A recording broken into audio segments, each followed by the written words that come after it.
दोस्तों, मैं स्वागत करता हूँ आपके अपने YouTube चैनल द थॉट रे अपस्किलिंग में। दोस्तों, आज हम जिस टॉपिक के बारे में बात करने वाले हैं वो टॉपिक बहुत ही ज़्यादा हेल्पफुल होने वाला है जो स्टॉक मार्केट में अभी भी अपनी शुरुआत कर रहे हैं या शुरुआत करना चाहते हैं। तो दोस्तों, आज की वीडियो में हम लोग क्या करेंगे, स्टॉक मार्केट में जो आपको कुछ बेसिक स्टेप्स होते हैं, मतलब स्टॉक मार्केट में काम करने के लिए आपको कुछ बेसिक इन्फॉर्मेशन की रिक्वायरमेंट होती है, उन चीज़ों को मैं आज क्या करूँगा, डिस्कस करूँगा। दोस्तों, इसमें हम कुछ इंपॉर्टेंट बातें भी डिस्कस करेंगे और जो भी स्टॉक मार्केट में आपको इनिशियल लेवल पे इंफॉर्मेशन रिक्वायर्ड होती है उन चीज़ों को मैं डिस्कस करके चलूँगा। तो दोस्तों, अगर अभी तक आपने चैनल को सब्सक्राइब नहीं किया तो सब्सक्राइब कर लीजिए और अगर आपने इस नोटिफिकेशन में जाके बेल आइकन को प्रेस नहीं किया दोस्तों प्रेस कर लीजिए, जिससे कि आने वाली वीडियोस आपको टाइम टू टाइम उसकी नोटिफिकेशन मिलती रहे। दोस्तों, आज का वीडियो हम शुरू करते हैं।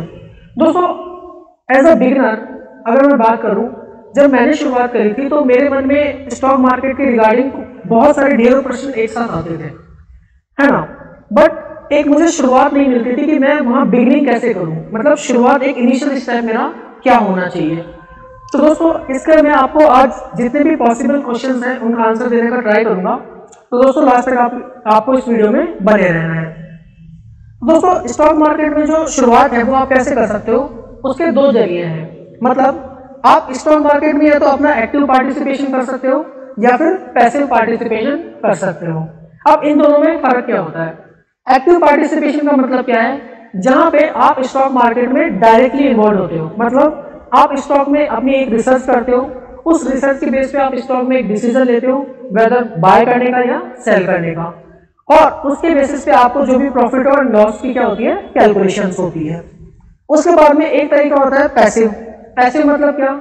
जहां पे आप स्टॉक मार्केट में डायरेक्टली इन्वॉल्व नहीं होगे, इनडायरेक्टली इन्वॉल्व हो रहे हो। मतलब आप स्टॉक में ना तो खुद रिसर्च कर रहे हो, ना आप उसको रेगुलरली क्या कर रहे हो, ट्रैक कर रहे हो।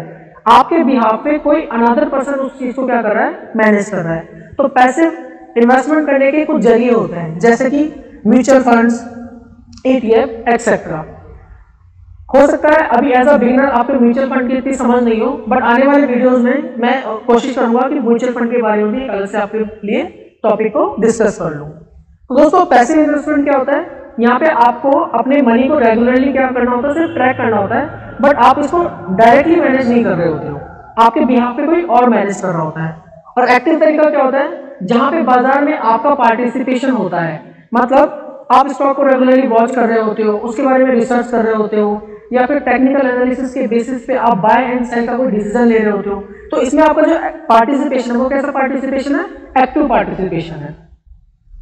अब इसमें भी दो कैटेगरीज आती है।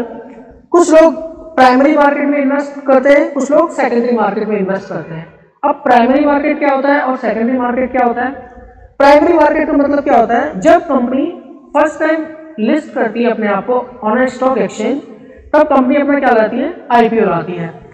तो जब कंपनी अपना IPO लाती है तो बहुत सारे रिटेल इन्वेस्टर्स और HNI investor first time company में क्या करते हैं, पैसा इन्वेस्ट करते हैं।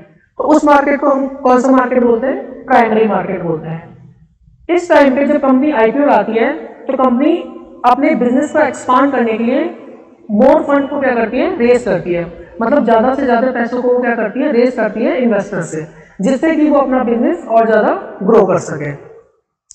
एक बार जब कंपनी लिस्ट हो जाती है स्टॉक एक्सचेंज पे, और उसके बाद में जब आप उसको प्राइमरी मार्केट में नहीं खरीद के सेकेंडरी मार्केट में उसकी जब खरीद बेच की जाती है, मतलब डे टू डे में जो स्टॉक्स की बाय एंड सेल की जाती है वो सेकेंडरी मार्केट में की जाती है।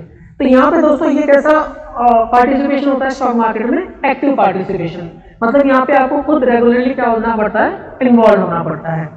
तो ये दो जरिए हैं आपके स्टॉक मार्केट में पार्टिसिपेट करने के। तो दोस्तों, एज अ बिगिनर शुरुआती तौर पे आप क्या कर सकते हो, एज अ एक्टिव पार्टिसिपेंट आप IPO में इन्वेस्ट कर सकते हो, या फिर इसमें एक तरीका होता है म्यूचुअल फंड। मतलब म्यूचुअल फंड के जरिए भी आप स्टॉक मार्केट में अपना पार्टिसिपेशन स्टार्ट कर सकते हो। बात आती है जब खुद का इन्वेस्टमेंट करने की, मतलब जब हम सेल्फ इन्वेस्टमेंट स्टार्ट करते हैं तो हम क्या होते हैं, जैसे कि मैं मेरी बात करूं तो एज अ बिगिनर हम इतने इन्फॉर्म्ड नहीं होते, मतलब हमें कंपनी के बारे में बहुत सारी इंफॉर्मेशन अवेलेबल नहीं होती है या फिर हमें उसकी समझ नहीं होती है। तो हम क्या करते हैं, आप स्टार्टिंग में जो अपनी क्वांटिटी है उसको स्मॉल रखो, जिससे क्या होगा कि आप स्मॉल क्वांटिटी में ट्रेड करते हो या इन्वेस्टमेंट करते हो, धीरे धीरे क्या होता है उससे आपका कॉन्फिडेंस लेवल गेन होता है और आप धीरे धीरे बाजार को समझना भी स्टार्ट करते हो। तो अगर आपको पार्टिसिपेशन करना है एक्टिवली तो आप उस टाइम पे अपनी क्वांटिटी को स्मॉल रखो और अपने को इन्फॉर्म रखो और अपनी रिसर्च को क्या करते रहो, टाइम टू टाइम अपडेट करते रहो। एक टाइम के बाद में क्या होगा, जब आपकी रिसर्च और आपको बाजार की इंफॉर्मेशन समझ में आने लग जाएगी, तब आप इसमें क्या कर सकते हो, अपना पार्टिसिपेशन बढ़ा सकते हो, इंक्रीज कर सकते हो। तो दोस्तों ये तो बात हुई एक्टिव और पैसिव की। नेक्स्ट दोस्तों हम बात करते हैं कि एज अ स्टॉक मार्केट में बिगिनर हमें किन किन चीजों की रिक्वायरमेंट पड़ती है शुरुआती तौर पे। तो दोस्तों यहाँ पे मैंने इसको 3-4 पॉइंट आपके लिए यहाँ पे दे रखे हैं। इसमें सबसे पहले जो आपको नीड होती है वो आपको होता है डीमैट एंड ट्रेडिंग अकाउंट। दोस्तों ये क्या होता है, डीमैट अकाउंट क्या होता है, जब भी आप कोई शेयर खरीदते हो या बेचते हो तो आपका जो शेयर होता है वो इलेक्ट्रॉनिक फॉर्मेट में कहीं ना कहीं जमा होता है, उसको हम क्या बोलते हैं, डीमैट बोलते हैं। ट्रेडिंग अकाउंट दोस्तों क्या होता है, ट्रेडिंग अकाउंट में जो भी आप बाय सेल करते हो, जो भी बाइंग और सेलिंग की एक्टिविटी करते हो, वो आपकी कौन से अकाउंट में होती है, ट्रेडिंग अकाउंट में होती है। और अगर मान लो आपने कोई शेयर परचेज किया, परचेज करने के बाद वो शेयर इलेक्ट्रॉनिक फॉर्म में अगर आपके अकाउंट में आता है तो वो कहाँ आता है, डीमैट में आता है। तो दोस्तों जैसे आप दुकान पे कोई सामान परचेज करने जाते हैं, उसके बाद आप क्या करते हैं, उस सामान की रसीद को लाते हैं, तो वहां पे आपको फिजिकल रसीद मिलती है, मतलब बिल मिलता है। बट स्टॉक मार्केट में अगर ऐसा सोचो हम स्टॉक खरीदे और किसी से हम शेयर सर्टिफिकेट मंगवाएं तो टाइम ड्यूरेशन कितना लंबा हो जाएगा। तो पहले ये सिस्टम लंबा होता था, बट आज के ज़माने में, इलेक्ट्रॉनिक ज़माने में, जहाँ पे डिजिटलाइजेशन का ज़माना है, वहाँ पे ये प्रोसेस बहुत फास्ट हो चुका है। तो आपका जो शेयर सर्टिफिकेट है वो इलेक्ट्रॉनिक फॉर्म में होता है, वो कहाँ पे होता है, डीमैट अकाउंट में होता है। दूसरा आपका एक बैंक अकाउंट होता है जो कि लिंक होता है आपके डीमैट है ना ट्रेडिंग अकाउंट से। ये दो बातें तो आपको इनिशियल लेवल पे बहुत इजी समझ में आ गई होगी। जो सबसे मोस्ट एंड सबसे इंपॉर्टेंट है वो है आपकी रिसर्च और आपकी समझ टेक्निकल और फंडामेंटल एनालिसिस की। अब ये क्या होता है, जब भी दोस्तों हम किसी कंपनी में इन्वेस्ट करते हैं या फिर ट्रेडिंग करते हैं तो हमें उसके बारे में एक इन्फॉर्मेशन होनी चाहिए, कहाँ पे हमारी उसमें एंट्री होनी चाहिए और कहाँ पे हमारा उसमें एग्जिट होना चाहिए। मतलब सपोज आज मैं रिलायंस को खरीदने का डिसीजन लेता हूँ तो मुझे किस प्राइस पर खरीदना चाहिए, एक मेरे पास ये डिसीजन होना चाहिए और एक मेरे पास डिसीजन ये होना चाहिए कि मुझे इसमें खरीदना क्यों है। तो खरीदना क्यों है वो आंसर देता है आपका फंडामेंटल एनालिसिस, और टेक्निकल एनालिसिस आपको एंट्री और एग्जिट की क्या देता है, समझ देता है।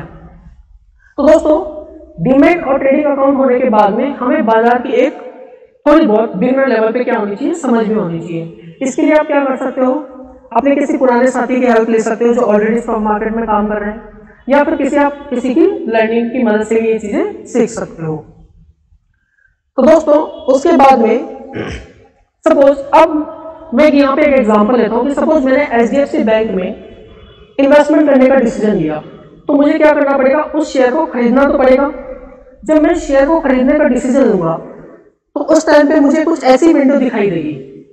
दोस्तों अगर आप इस विंडो को ध्यान से देखते हो तो यहाँ पे आपको कुछ इंफॉर्मेशन दी हुई है। जैसे मैंने HDFC बैंक को खरीदने का डिसीजन लिया, उसके बाद में मेरे पास ये कुछ इंफॉर्मेशन आ रही है, ठीक है। ये इंफॉर्मेशन क्या है दोस्तों, कि कितने लोग HDFC को खरीदना चाहते हैं और कितने लोग HDFC बैंक को बेचना चाहते हैं। तो अगर मेरे को HDFC बैंक को खरीदना है तो मुझे ये बायर एंड सेलर की क्या देखनी पड़ेगी, इंफॉर्मेशन देखनी पड़ेगी। उसके बाद में सपोज मेरा डिसीजन मैं लेता हूँ कि मुझे HDFC बैंक खरीदना है, तो मैं यहाँ पे बाय पे HDFC पे क्लिक करूंगा। उसके बाद में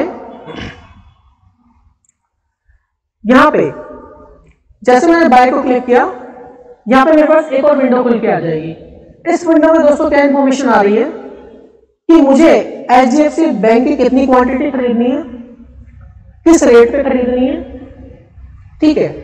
और यहाँ पे दो इंपॉर्टेंट चीजें आ रही है, एक आ रही है मार्केट प्राइस, एक आ रही है लिमिट प्राइस। मतलब लिमिट प्राइस का मतलब क्या है दोस्तों, अगर मेरे को स्टॉक की प्राइस मुझे खुद तय करनी है कि जिस रेट पे मुझे वो शेयर खरीदना है, तो उसको मैं क्या बोलता हूँ, लिमिट प्राइस। और अगर बाजार में जिस भी भाव पे वो शेयर अवेलेबल है वो मुझे मिल जाए, उसको मैं क्या बोलता हूँ, मार्केट ऑर्डर। मतलब जैसे मैं इस मार्केट ऑर्डर को क्लिक करूंगा और मैं बाय को यहाँ पे क्लिक करूंगा, तो जितनी भी बेस्ट बाय प्राइस होगी उस प्राइस में ये स्टॉक मेरे क्या आ जाएगा, डीमैट में मेरे अकाउंट में क्रेडिट हो जाएगा। तो दोस्तों इस तरीके से ये दोस्तों अलग अलग जो आपके ब्रोकर होते हैं, अलग अलग आपके जो प्लेटफॉर्म होते हैं, ये विंडो आपको अलग अलग दिख सकती है, बट मोटा मोटी तौर पे सारे प्लेटफॉर्म एक जैसे क्या देते हैं, ऑप्शंस देते हैं। दोस्तों आगे अगर ध्यान से देखोगे, सपोज एक पर्टिकुलर टाइम के बाद में हो सकता है कि आपको इस स्टॉक में सेल करने का क्या करना पड़े, डिसीजन लेना पड़े। उस पॉइंट पे क्या होगा, उस पॉइंट को जब आप स्टॉक को सेल करने जाओगे तो वहां पे जैसे आप सेल पे क्लिक करोगे, सेम आपको सेम विंडो वापस से दिखाई देगी। उसमें भी आपको आपकी क्वांटिटी सेलेक्ट करनी है और साथ में ये सेलेक्ट करना है कि आपको किस प्राइस पे उसको बेचना है। आप उसमें लिमिट प्राइस पे भी अपना शेयर सेल कर सकते हो या मार्केट ऑर्डर पे भी अपना माल सेल कर सकते हो। दोस्तों आज इन दिनों क्या हुआ है, एक जो फ्रॉड हुआ था कारवी वाला, उसके बाद में जो आपके डीमैट में शेयर्स पड़े रहते हैं उसके रिगार्डिंग सेबी ने बहुत से स्टेप्स लिए हैं। मतलब जब भी आप अपने शेयर्स को सेल करने जाओगे तो सेल करते टाइम वो आपको ऑथराइजेशन पूछेगा। मतलब ऐसा नहीं कि हो सकता है कई बार हमारा आईडी पासवर्ड हम किसी को शेयर कर देते हैं और वो गलती से हमारे शेयर को बेचने के लिए निकल पड़े। तो ऐसे सिचुएशन में क्या होता है, यहाँ पे एक बहुत ही अच्छा और सिक्योर तरीका क्या बनाया गया है, टीपिंग का।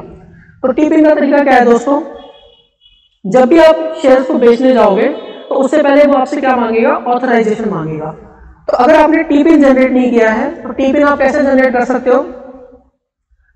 अगर टीपिन है तो वहां पे जैसे आप सेल पे क्लिक करोगे तो आपको टीपिन पूछेगा। अगर टीपिन नहीं है तो टीपिन कैसे जनरेट करना है आपको, ये ऐसी एक विंडो खुलेगी आपके सामने। उसके बाद में आपको क्या करना है, कंटिन्यू पे क्लिक करना है। कंटिन्यू के बाद में ये आप सीधा आपको कहां पे लेके जाएगा, CDSL की वेबसाइट पे लेके जाएगा।